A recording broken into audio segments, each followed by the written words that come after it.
Amém, irmãos. Bom dia. Vamos compartilhar um pouco do alimento diário desta quarta-feira, né? Estamos na terceira semana e o título de hoje é o contexto histórico e religioso da Epístola aos Colossenses. Temos como versículo para leitura com oração Colossenses 2:8, que diz assim: Cuidado que ninguém vos venha a enredar com sua filosofia e vãs sutilezas, conforme a tradição dos homens, conforme os rudimentos do mundo e não segundo Cristo. Então, o dia de hoje, ele nos ensina alguns pontos, conforme o contexto histórico da época em que Paulo escreveu a carta para a igreja em Colossos, devido às influências que a igreja estava recebendo por causa da localização, por causa da cultura dos povos que habitavam, né, aquela região. Então, a igreja acabou recebendo uma influência externa. Então, Paulo precisou escrever essa carta e colocar alguns pontos para ajudar os irmãos, né? E duas situações que estavam influenciando a igreja em Colossos, e que Paulo relata na carta, né, são o ascetismo e o gnosticismo. E o que são, né, esses dois itens, né? O ascetismo, ele nada mais é do que uma pessoa tentar buscar a santidade por meio de impor a si mesmo, ao corpo físico, alguma restrição, né? Alguma retaliação, impor sofrimento a si mesmo, achando que com isso a pessoa irá alcançar um nível de santidade, né? Como que pagando pelos pecados que habitam na carne, né? Isso não tem valor algum, a própria palavra diz isso, né? E o gnosticismo, que eu acho que até nos dias de hoje, de alguma maneira, tenta entrar na igreja com muita força, que é a busca pelo conhecimento profundo, né? E com isso tentar alcançar uma espiritualidade.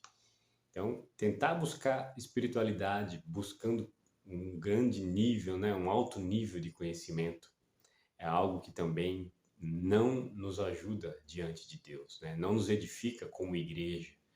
E Paulo, ele traz esse alerta, até mesmo no versículo, né, para ler com oração, diz assim: cuidado, que ninguém vos venha a enredar com sua filosofia e vãs sutilezas, conforme a tradição dos homens, algo inventado pelos homens, conforme os rudimentos do mundo. E aqui o ponto que eu acho principal no versículo fala assim: e não segundo Cristo.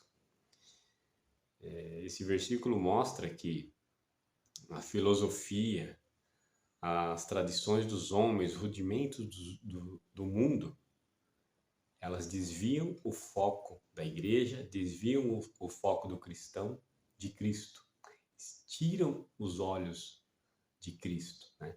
Então, nós temos visto na palavra que Cristo deve ter a preeminência, né? Todas as coisas, conforme o plano de Deus, irão convergir em Cristo.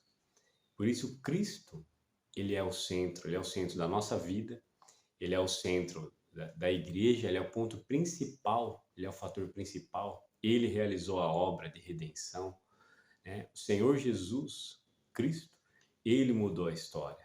Ele cumpriu a vontade do Pai e ele deve ter a preeminência na igreja e no nosso viver. Senhor Jesus. Depois, né, na leitura do dia, Paulo fala sobre o apostolado, que é da parte de Deus, né? Não é algo humano. Paulo não foi indicado por alguém para ser apóstolo. Paulo era apóstolo da parte de Deus. Deus o fez apóstolo, Deus o enviou. Isso não era algo humano, não era uma indicação humana. Senhor Jesus. E também referente à igreja, né? Qual a estrutura da igreja hoje? Como nós vemos a estrutura da igreja? Não é uma estrutura humana, não é uma estrutura baseada em contratos de papel, em combinações humanas. Não. A igreja é uma estrutura espiritual, é orgânica. A igreja é o corpo de Cristo, né? Cristo é o cabeça da igreja e tudo isso vem de Deus. Então, não há uma ligação terrenal. existe uma ordem de bênção que vem do trono de Deus quando as igrejas estão conectadas por meio da vida. E graças a Deus temos recebido a palavra que vem do trono de Deus por estarmos conectados por meio da vida.